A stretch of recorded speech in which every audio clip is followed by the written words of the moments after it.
दोस्तों हिंदी मीडियम के students UPSC में दो जगह सबसे ज़्यादा फेल होते दिखते हैं। या तो प्रीलिम्स में या फिर मेंस में जीएस के पेपर्स में। ऐसे के सब्जेक्ट्स स्ट्रॉन्ग होल्ड है, ऑप्शनल बहुत बढ़िया है एंड इंटरव्यू में हिंदी मीडियम के स्टूडेंट्स बहुत बढ़िया कर जाते हैं। सबसे बड़ी जो रुकावट है वो प्रीलिम्स है। प्रीलिम्स में मैं आपको 5 चीज़ों के ऊपर बात करना चाहूँगा जिससे आप यूपीएससी को क्वालिफाई कर सकते हो। उसमें सबसे पहली चीज़ है पीवाईक्यू और जो इंपॉर्टेंट टॉपिक्स हैं, महत्वपूर्ण टॉपिक, उनके बारे में। स्वागत है सिनॉप्सिस आईएएस में, मेरा नाम है कृष्णा। सबसे पहले मैं बात करूँगा कि जो पीवाईक्यूज़ हैं, ये किस तरह से करने चाहिए। पीवाईक्यूज़ करते हुए सबसे पहली जो चीज़ है, वो आपको ये देखनी चाहिए कि इंग्लिश आप देखोगे, अंग्रेजी देखोगे। उसका रीज़न बताता हूँ मैं आपको। जैसे आपकी स्क्रीन पर 2025 का ये क्वेश्चन है, यहाँ पर लिखा है राज्यपाल प्रयोग और निष्पादन के लिए। ठीक है, अब मैं खुद हिंदी माध्यम का स्टूडेंट रहा हूँ, मेरी हिंदी बहुत बढ़िया है, लेकिन कई बार हमें ये चीज़ें नहीं समझ आती। तो जैसे ही हम इंग्लिश में अगर देखते हैं तो आप कहोगे कि निष्पादन का मतलब परफॉर्मेंस होता है। ठीक है, सिमिलर वे में जैसे अगर आप ये 2025 का क्वेश्चन देखो कि इसके अधीन निर्भरता से ग्रस्त हो गया, अब आप कहोगे ये क्या है, बट जैसे ही हम इंग्लिश देखेंगे तो आपको समझ में आएगा कि इसका मतलब तो डिस्क्वालिफिकेशन है। इसका फ़ायदा आपको बहुत ज़्यादा मिलेगा अगर आप हिंदी के साथ इंग्लिश भी देख लेते हो। ठीक है, एक जो यूपीएससी के बाद ट्रांसलेशन की मिस्टेक्स कर देता है, सीसेट में आपको एक बड़ा रोल प्ले करेगा, वो आपको देखना है। कम से कम 4 से 5 क्वेश्चंस में आपको दूसरों से तो फ़ायदा ज़्यादा मिल जाएगा। दूसरा, जब आप पीवाईक्यूज़ करो तो सारे विकल्प, सारे ऑप्शंस आपको सॉल्व करने हैं, उनको आपको लर्न करके जाना है। क्यों ये चीज़ इंपॉर्टेंट है? हम 2 सब्जेक्ट से देखते हैं, एंशिएंट हिस्ट्री से और पॉलिटी से। जैसे आपकी स्क्रीन पर ये क्वेश्चन है, डांसिंग गर्ल। ये ठीक है, बहुत इंपॉर्टेंट क्वेश्चन है, इसका आंसर सबको पता होना चाहिए। तो इसको आप स्टडी कैसे करोगे? जब भी हम इसको सॉल्व करेंगे तो हम एक एक दो दो लाइन इस तरह से इसके बारे में देख लेंगे। जैसे मान लो ये अगर बुर्ज होम, चंद्रकेतुगढ़ और गणेश्वर ये पूछा है तो इतना आपको आना चाहिए। अब जैसे डांसिंग गर्ल है, आप देखोगे 1994 में क्वेश्चन पूछा था, भारत में चांदी के सबसे पहले साक्ष्य कहाँ मिलते हैं। अब अगर आप ये देखो, ठीक है, इस क्वेश्चन का आंसर पढ़ो, चांदी से आपका सॉल्व नहीं होगा। ठीक है, आप जब डिटेल में पढ़ोगे हड़प्पा कल्चर या इंडस वैली सिविलाइजेशन, यहीं पर आप देखो ये पहला ऑप्शन है, उसको हमने एक्सप्लेन किया। तो जब हम ये एक्सप्लेन करते हैं तो इसमें बताया जाता है कि एक कांस्य की मूर्ति है। यही क्वेश्चन तो पूछ लिया यूपीएससी ने। तो इस तरह से सारे ऑप्शन आपको देखने हैं, चाहे कितने ही पुराने क्वेश्चंस क्यों ना हो। जैसे 2021 का क्वेश्चन है, कौन सा प्राचीन नगर अपने उन्नत जल संचयन और प्रबंधन प्रणाली के लिए सुप्रसिद्ध है। अब धौलावीरा, ये ऐसा नहीं कि पहली बार पूछा है, ये सारे ऑप्शंस अगर आप करके जाते हो, ठीक है, तो आप देखोगे काली बंगान भी पहले पूछा है, धौलावीरा भी पहले पूछा है, रोपड़ पहली बार पूछा, राखीगढ़ी पहली बार पूछा। जैसे 2002 का क्वेश्चन है, इसमें आपको एक लिस्ट से दूसरी लिस्ट कंपेयर करनी है। इसमें आप ऑप्शन सी देखो, धौलावीरा पूछा है। जब हम इसको डिटेल में पढ़ते हैं, हमें इतना ही पढ़ना है, जब हम कहते हैं कि सारे ऑप्शन पढ़ो तो उसमें कोई ना कोई लाइन आ जाएगी, बड़े जलाशय थे और विस्तृत नाली प्रणाली या ड्रेन सिस्टम हुआ करते थे। यही क्वेश्चन पूछ लिया है। कालीबंगान भी उस ऑप्शन में था जो नया क्वेश्चन है। फिर कई बार सिर्फ ऐसा नहीं कि आपको ऑप्शंस के सॉल्यूशन आप पढ़ रहे हो उससे ही सॉल्व होगा। कई बार आप ये देखोगे ना कि जैसे स्टेटमेंट है, ये आप देखो स्टेटमेंट सेकंड, यहाँ क्या है कि स्थानीय निकाय पूर्ण प्रशासन ग्रहण कर लेता है। 2022 में यही 5वीं अनुसूची पर क्वेश्चन पूछा है, यहाँ भी 5वीं अनुसूची पर। तो जब आपको ये पता है कि इसका आंसर बी गलत है, उसी का एक पार्ट उठा के यहाँ पे डाल दिया। जैसे इसका ऑप्शन सी था, वह क्षेत्र संघ राज्य क्षेत्र में बदल जाएगा। तो संघ की सरकार ऐसे क्षेत्रों पर पूर्ण प्रशासन, बेसिकली यूनियन टेरिटरी जो संघ राज्य क्षेत्र है उसके ऊपर। तो जो लैंग्वेज है वो चेंज कर दी यूपीएससी ने। ठीक है, इसलिए ना सिर्फ सॉल्यूशन बल्कि जो क्वेश्चंस हैं उसकी लाइंस भी आपको ध्यान रखनी है। फिर जैसे आपकी स्क्रीन पर ये क्वेश्चन है, जब आप पीवाईक्यू पढ़ते हो तो आप ये देखते हो कि आपको कई बार यहाँ फंसा लेता है, कौन से कथन सही नहीं है। या फिर इस क्वेश्चन में स्टेटमेंट 1 अगर आप छोड़ दो, यहाँ मध्यवर्ती स्तर पूछा है, दूसरे में अगर मध्यवर्ती स्तर पर ना भी लिखा होता या यहाँ पे मध्यवर्ती स्तर ना भी लिखा होता, तो भी जो पंचायतों की वित्तीय दशा के लिए आयोग है, वित्तीय कमीशन है, वो पूरे पंचायतों के लिए एक ही तरह से काम करता है। या फिर पंचायत के लिए 30 साल की जो एज है वो 21 ही है। 2016 का अगर आप क्वेश्चन देखोगे तो ये पूछा हुआ है, यहाँ पर न्यूनतम आयु 25 वर्ष है। जब हम इसका सॉल्यूशन देखते हैं 2016 के क्वेश्चन का, तो आप देखोगे ये रहा, यहाँ पे पूछा हुआ है। तो जब आप पीवाईक्यूज करोगे आपको धीरे धीरे ये आइडिया लगने लगेगा कि यूपीएससी आपका टाइम कहाँ वेस्ट करा रहा है। जो हमें दिखता है ना लंबा लेंदी पेपर है, वहाँ पे हम थोड़ा सा फायदे में रह सकते हैं। फिर जो कई बार मिथ है कि जो नए क्वेश्चंस है वो मुश्किल है, जैसे आपकी स्क्रीन पर ये वाला क्वेश्चन है। जब हम पीवाईक्यूज करते हैं तो हमें ये पता होता है पीवाईक्यूज हमारे 3 जगह काम आएंगे, एक जो डायरेक्ट क्वेश्चन रिपीट हो रहे हैं, दूसरे जो इनडायरेक्ट रिपीट हो रहे हैं, तीसरा जो एग्जामिनर है आपसे क्वेश्चंस गलत कहाँ करा रहे हैं। जैसे आपको ये समझ में आएगा इनमें से कौन सा सही है पूछा है। अब क्वेश्चन में पहली लाइन क्या है, लोकपाल की शक्ति भारत के लोक सेवकों पर तो लागू होती है लेकिन भारत से बाहर के लोगों पर नहीं होती। ऐसा क्यों, मतलब अगर आप कोई ऐसी सर्विस ले लो जहाँ पे आपकी पोस्टिंग इंडिया से बाहर हो जाए तो आप करप्शन कर लोगे। तो जो इस तरह के स्टेटमेंट्स हैं, ये एग्जामिनर का माइंडसेट आप जब समझ पाओगे, जब आपको ये दिखेगा कि क्या चीज़, क्या ऐसी लाइंस हैं, क्या यूपीएससी के तरीके हैं जिससे वो आपसे क्वेश्चंस गलत कराता है। तो पीवाईक्यूज पहला जब आप सॉल्व करोगे इंग्लिश भी देखनी है, दूसरा सारे ऑप्शन सॉल्व करने, तीसरा एलिमिनेशन टेक्निक्स। ये सब एलिमिनेशन टेक्निक्स हैं, उन्मूलन तकनीक है, इस पर हम डिटेल लेक्चर डिटेल सीरीज हम देख ही रहे हैं। ठीक है, तो सबसे इंपॉर्टेंट क्या है, जब भी हम पीवाईक्यूज करेंगे तो हमें रोज़ प्रैक्टिस करनी है। अगर हम रोज़ प्रैक्टिस नहीं करेंगे तो फिर हमारा पीवाईक्यूज करने का कोई फ़ायदा नहीं है। तीसरा है जो उन्मूलन तकनीकें हैं, जो एलिमिनेशन टेक्निक्स हैं, वो आपको पीवाईक्यू से आएंगी।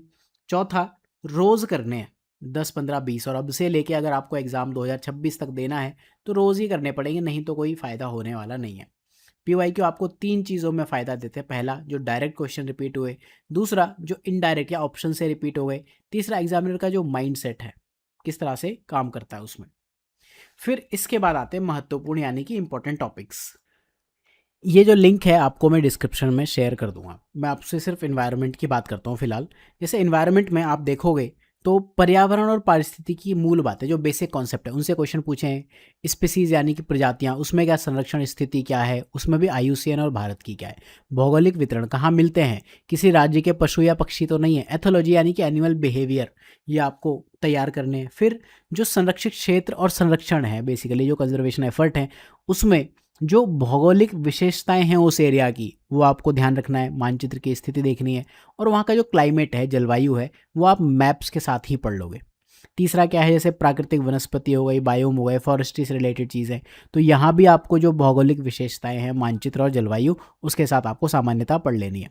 फिर जो एनवायरमेंटल ऑर्गेनाइजेशन यानी कि संगठन है, उसमें आपको ध्यान देना है मुख्यालय कहाँ है, उनका उद्देश्य क्या है, लक्ष्य क्या है, सदस्य जब आप पढ़ोगे तो ये देखोगे क्या भारत उनका सदस्य है। तो ये सारे टॉपिक्स हैं। इसमें जब आप देखोगे लास्ट के जो टॉपिक्स हैं उसमें अगर प्रदूषक तत्वों और क्षरण पे क्वेश्चन आए तो उसमें एलिमिनेशन टेक्निक से आपके क्वेश्चन हो जाते हैं, जलवायु परिवर्तन से एलिमिनेशन टेक्निक से हो जाते हैं, और यहाँ से हो जाते हैं। तो ये वही लिस्ट है जो इन्वायरमेंट से मैंने बताया। क्वेश्चन देखो, इसमें पहले टॉपिक से 35, स्पीसीज से 122 क्वेश्चन पूछे, लेकिन जब आप करोगे आपको समझ आएगा इतना डिटेल में हमें नहीं करना है। जो लास्ट के 3 टॉपिक है ना, 43, 13, 10, ये सब एलिमिनेशन टेक्निक से ज़्यादातर सॉल्व होने वाली चीज़ें हैं। ठीक है, तो आप ये क्वेश्चन का वेटेज देखो किस तरह से करना है, मैप्स के साथ इन्वायरमेंट क्यों करना है वो आपको ये नंबर देख के समझ आएगा। ठीक है, इन्वायरमेंटल ऑर्गेनाइजेशन पे हम कई बार बहुत ज़्यादा टाइम देते हैं। टोटल क्वेश्चन तो देख लो कितने पूछे हैं। ऑर्गेनाइजेशन, लॉज और इन्वायरमेंटल के जो गवर्नेंस है उससे रिलेटेड जो क्वेश्चंस हैं वो उतने ज़्यादा नहीं पूछे हैं, और आते भी हैं तो इसमें बहुत बार किए नहीं जा पाते हैं। अगर आप सब्जेक्ट वाइज वेटेज देखना चाहते हो पीवाईक्यू का तो ये रोल है। इसमें आप देखोगे ज़्यादातर हम टाइम कहाँ देते हैं, या तो आधुनिक भारत का इतिहास या फिर राज्य व्यवस्था। क्वेश्चन आप देखो इनमें बहुत ज़्यादा क्वेश्चंस नहीं पूछे हैं 45 साल में। ठीक है, हालांकि सबसे ज़्यादा पूछे, लेकिन अगर मैं कहूँ कि सबसे ज़्यादा क्वेश्चन किससे पूछे, साइंस टेक से पूछे हैं।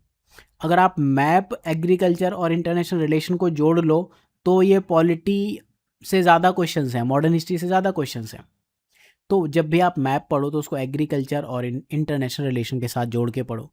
जब आप एंशियंट, मीडिएवल और आर्ट एंड कल्चर तीनों को जोड़ लेते हो तो ये नंबर भी अपने आप में पॉलिटी और मॉडर्न हिस्ट्री से ज़्यादा है। हालांकि डिफिकल्ट चीज़ें हैं लेकिन लिमिटेड चीज़ें ही तो पढ़ोगे, जितने क्वेश्चन सब कर पा रहे हैं एटलीस्ट वो कर लो। तो ये रोल हमेशा पीवाईक्यू देखने का होता है और इंपॉर्टेंट टॉपिक्स साथ में कवर करते रहो।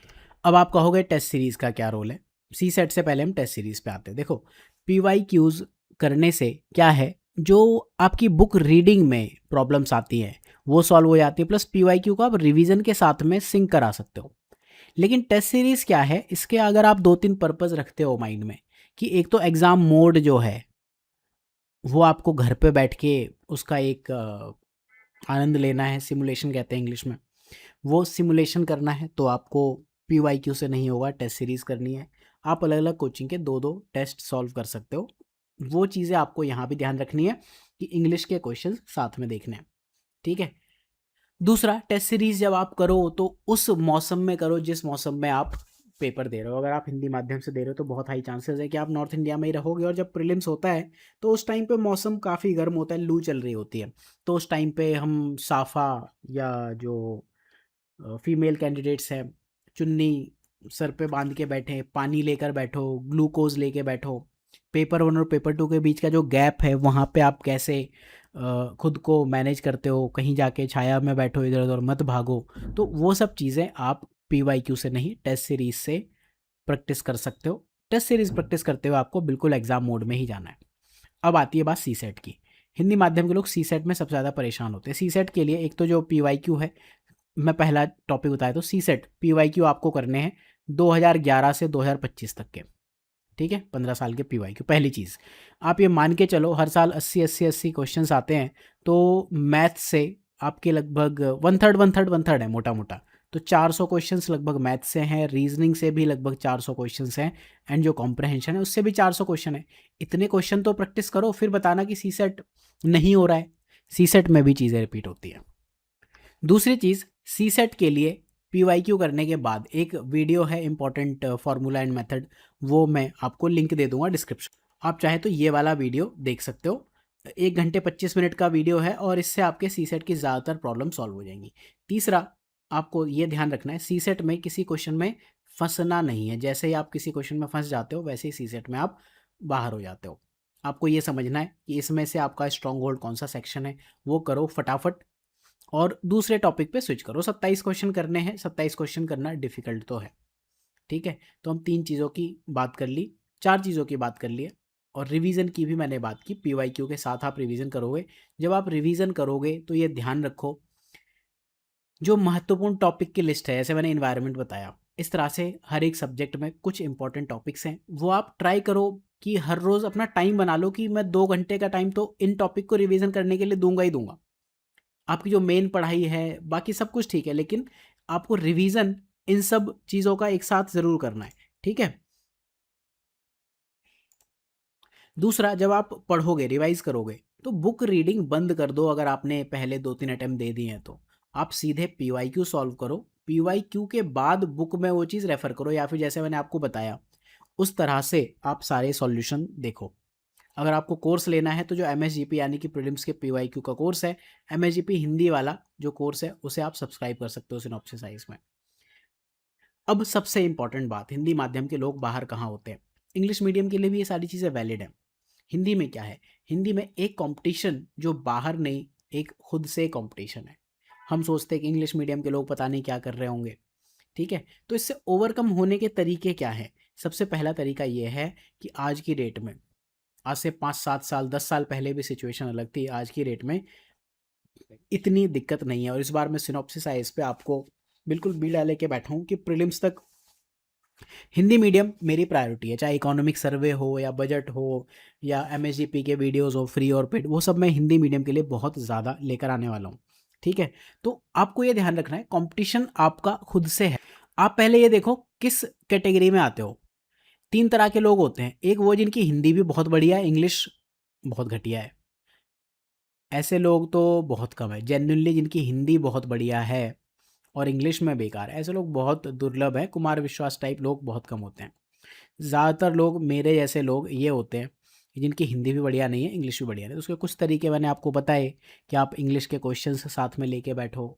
जब भी आप करंट अफेयर्स पढ़ते हो, सिनॉप्सिस आईएएस के करंट अफेयर्स फॉलो करना। उस इस बार मैं बाइलिंगुअल दे रहा हूँ, जैसे अभी मैंने PYQ में बताया इसी तरह से। और ज़्यादातर लोग चयनित वो होते हैं जिनकी हिंदी पर कमांड अच्छी है और इंग्लिश भी अच्छी है, ठीक ठाक इंग्लिश है, होनी चाहिए। तब आपके चांसेस हैं हिंदी माध्यम से आप ज़्यादा सेलेक्ट। नीचे आपके लिए मैंने एक क्वेश्चन छोड़ा है, मैं चाहूँगा कि आप इस बारे में सोचो और कमेंट करके बताओ।